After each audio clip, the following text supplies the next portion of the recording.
Una vez visto el tema de los arreglos, vamos a tratar ahora las listas. Las listas son una forma de arreglo, pero que tiene mucho más dinamismo, mucho más potente que los arreglos. Las listas como base tienen la característica de que no necesitan definir o tener un tipo de dato específico para almacenar, sino que puede almacenar muchos tipos de datos en su definición. Por lo tanto, puede mantener una palabra, una letra, un número decimal, un número entero, un booleano, otra lista, todo dentro de la misma lista. Entonces no requerimos tener una lista para tipos enteros, tipos flotantes, como lo hacíamos con los arrays. En este caso, la gracia es esa principalmente, sobre todo el tema de que podemos manipularla mucho más dinámicamente. Y de igual forma que los arreglos, para poder acceder a cada uno de los elementos de esta lista, basta con llamarla con los corchetes, o sea, poner el nombre de la lista y entre corchetes indicar el nombre, el número de la posición del arreglo que queremos presentar. Otra característica muy relevante es el caso de que queramos presentarla, por ejemplo, de forma inversa. Basta con hacer el recorrido con números negativos en vez de estar haciendo un contador desde el final hasta el principio como lo hacíamos con los otros arreglos, ya que podemos poner -1 para acceder al campo, al último campo, el -2 para el antepenúltimo y así sucesivamente. Todo lo visto en los arreglos para el tema de las funciones que podemos utilizar para añadir, eliminar, insertar cosas en un arreglo, también funciona en las listas. Lo primero que realizaremos ahora es crear una lista y añadirle algunos elementos de distinto tipo. Y vamos a utilizar la función type para que nos retorne el tipo de dato que hay en cada parte de la lista. Y además utilizaremos un ciclo for para poder visualizar cada uno de los elementos, o sea, hacer un recorrido elemento por elemento. Entonces añadiremos un número, un booleano, una palabra y otra lista dentro de él. Entonces imprimiremos la lista y luego imprimiremos el tipo de elemento que hay en cada posición de la lista por medio de un for in range del largo len de la lista L en este caso. Como podemos apreciar, al ejecutarla nos entregará el elemento o el tipo de datos de cada una de las posiciones. Ahora lo que haremos es utilizar de manera incorrecta como mostrar un elemento de la lista, la sublista. En este caso quiero mostrar el número 2 que está dentro de la lista L. Por ejemplo, pongo la posición 0,1 para decir que quiero el elemento, el número 2, o sea, el primer elemento 0 y en la posición 2 el segundo de la lista. Pero al decir 0,1 estoy diciendo realmente que quiero la posición 0 de mi lista, que sería el 22. Por eso arroja un error, dado que ese elemento no es una lista, por lo tanto no tiene un segundo parámetro tampoco. Para corregir esto debemos cambiar los parámetros por 3 y 1. El 1 sigue manteniéndose dado que es el segundo elemento del arreglo, pero el número 3 es la posición donde se encuentra la lista interior, o sea, la posición 3 del arreglo está el arreglo 1, 2.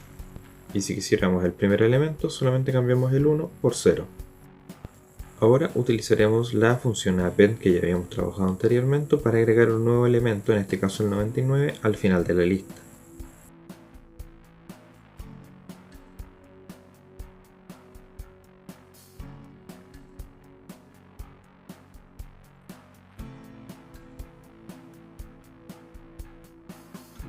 Si quisiéramos borrar el último elemento de la lista, utilizamos la función pop.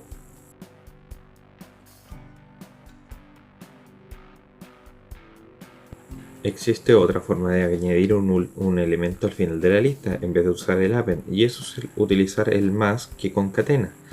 Pero en el caso de las listas debemos poner ese número entre corchetes. Eso no significa que se añadirá una nueva lista, o sea, una sublista, sino que se añadirá un nuevo elemento en la lista.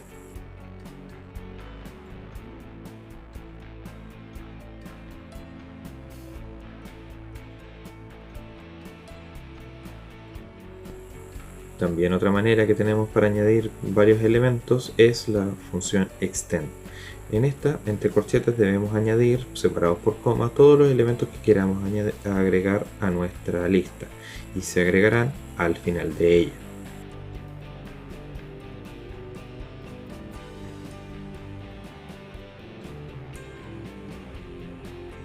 Si quisiéramos rescatar o imprimir o modificar algún elemento, pero en ciertos parámetros, por ejemplo intercaladamente o desde un rango de valores, podríamos trabajar con el corchete, pero no añadiendo un número en este caso, sino que poniendo tres valores distintos separados por dos puntos. ¿Ya? Entonces en este caso, por ejemplo, si pusiéramos el valor de inicio y fin, separados con dos puntos, dos valores, interpretaría que queremos una lista que vaya desde la posición inicio a la posición fin. Por ejemplo, en este caso 0, 2. Si quisiéramos también trabajar con los tres números, el sistema sería inicio, fin y salto. Esto quiere decir que quiero ir de un valor de inicio hasta un punto de término del arreglo. Los valores, los números que pongo ahí son las posiciones del arreglo. Y el salto sería entre cuántos elementos me quiero saltar. Quiero que vaya de 2 en 2, de 1 en 1, etc. Tal como se ven los ejemplos que les estoy presentando.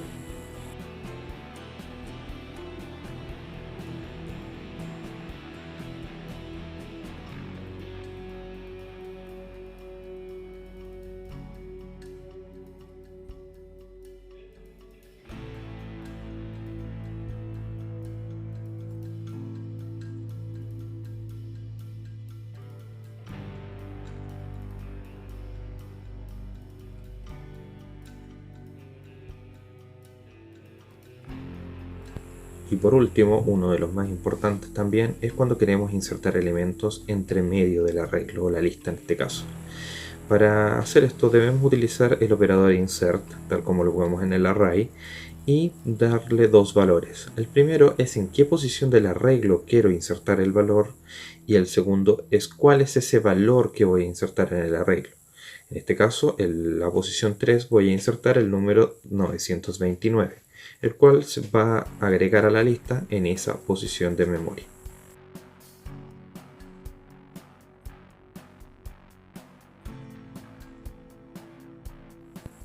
Tal como lo habíamos hecho en el ejercicio de arrays, en este caso lo que haremos será trabajarlo con listas y vamos a definirla como L con corchetes. Y vamos a hacer un for in desde i hasta el rango, por ejemplo con 15, o sea vamos a hacer un arreglo de 15 elementos y vamos a ir rellenando nuestro arreglo. El arreglo se va a ir añadiendo como L, el nombre del arreglo que habíamos definido, punto append, y el valor lo vamos a generar con random.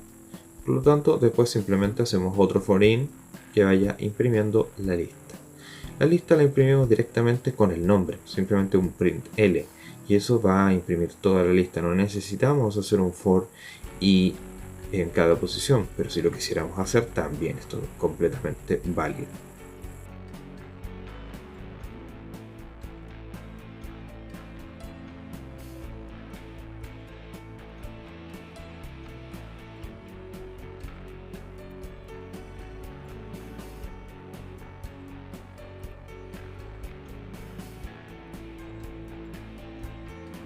Retomaremos los ejemplos que teníamos para los arreglos, pero ahora aplicándolos con listas. En este caso lo único que debemos hacer, obviamente vamos a trabajarlo con el random también para añadir los números automáticamente, es pedirle al usuario cuál es el largo de este arreglo, de esta lista. Y una vez que tengamos ese valor, lo que vamos a hacer es con un ciclo for in hasta el valor del n que vaya generando números aleatorios. La lista, la única diferencia es que aquí no tenemos que importar el array y la lista se declara con L, o en este caso el nombre de la lista que le vamos a poner, igual y corchetes vacíos. Y los elementos se los vamos agregando, por ejemplo, con append, porque este va agregando elemento uno después del otro en la lista y nada más.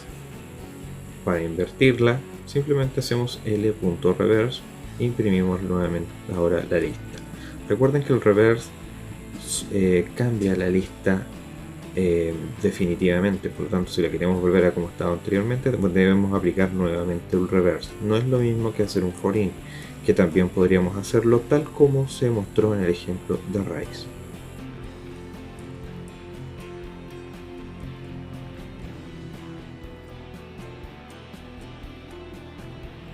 Al igual que en el caso anterior, acá vamos a definir también la lista como L con corchetes vacíos y le vamos a ir añadiendo los elementos con append, en este caso por medio de random.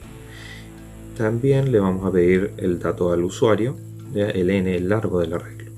Pero la suma, ¿cómo se hace? La suma es exactamente igual como cuando trabajábamos el array, pero con la diferencia que no teníamos que poner los parámetros del array.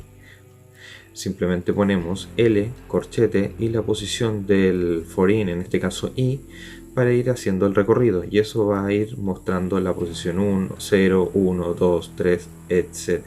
hasta llegar a n-1. Con lo cual vamos a ir sumando y luego vamos a poder calcular el promedio tal como lo habíamos hecho en el ejercicio de los arreglos.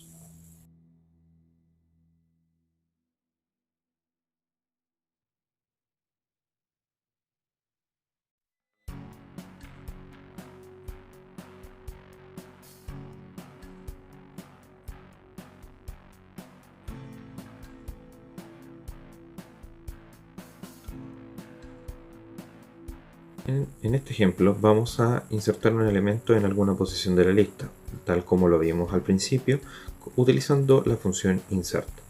En este caso lo que debemos hacer obviamente es generar el arreglo, la lista, pedir el largo al usuario, rellenarla con random y posteriormente simplemente pedirle al usuario cuál es el elemento que quiere insertar y en dónde lo quiere insertar. Luego que tenemos estos valores, hacemos un L, en este caso, punto insert, con los dos valores que ingresó el usuario, en el orden de posición, elemento. Y una vez hecho eso, podemos imprimir la lista con un print.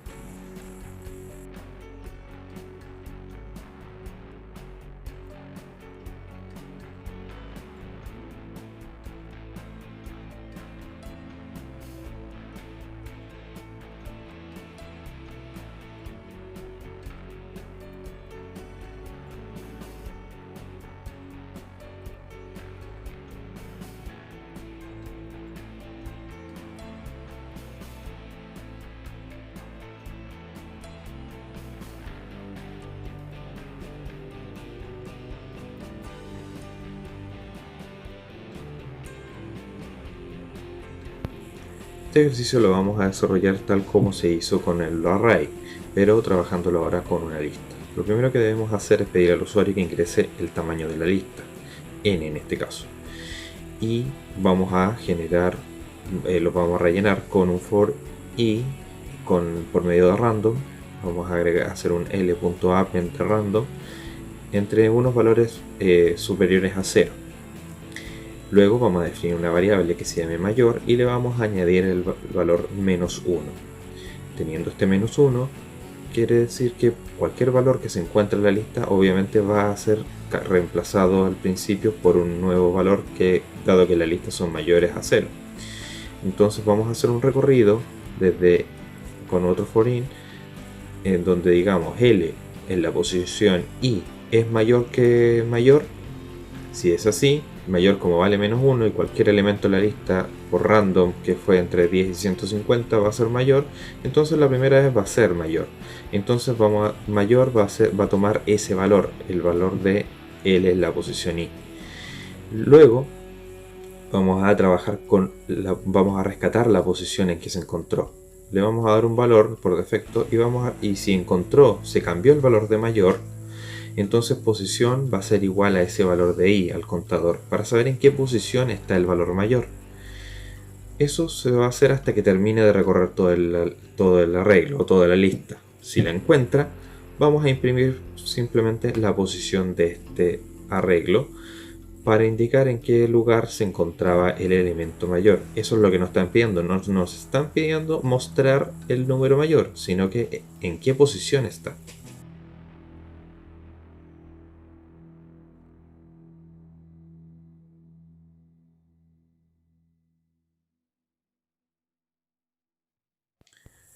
Ya hemos finalizado lo que son las listas, pero quiero dejarles presente que también tenemos otros tipos de datos con los que podemos almacenar información, que son en este caso, por ejemplo, la tupla.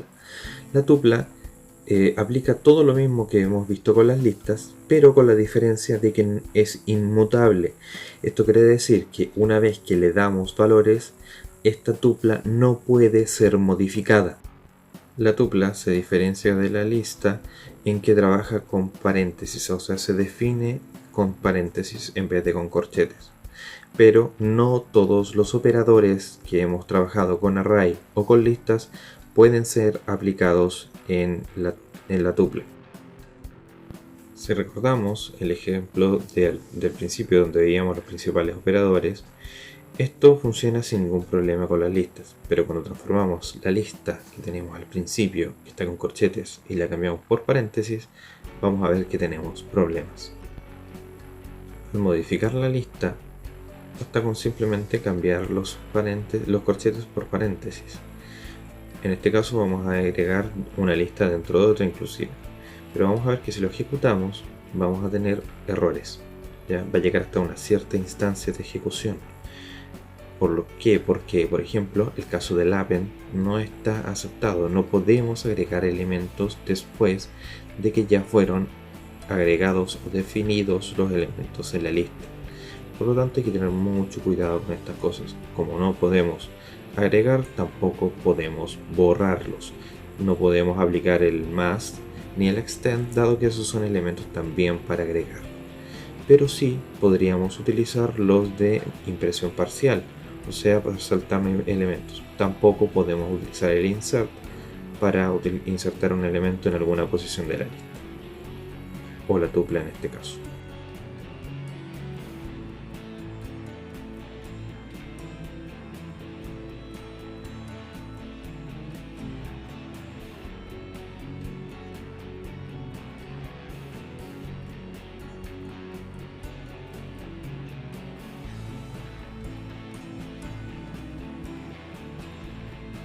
Esto sería todo por este video. Nos veríamos en el siguiente. Te recomiendo visitar mi página web juanramir.com para más información y tutoriales. Nos vemos. Hasta luego.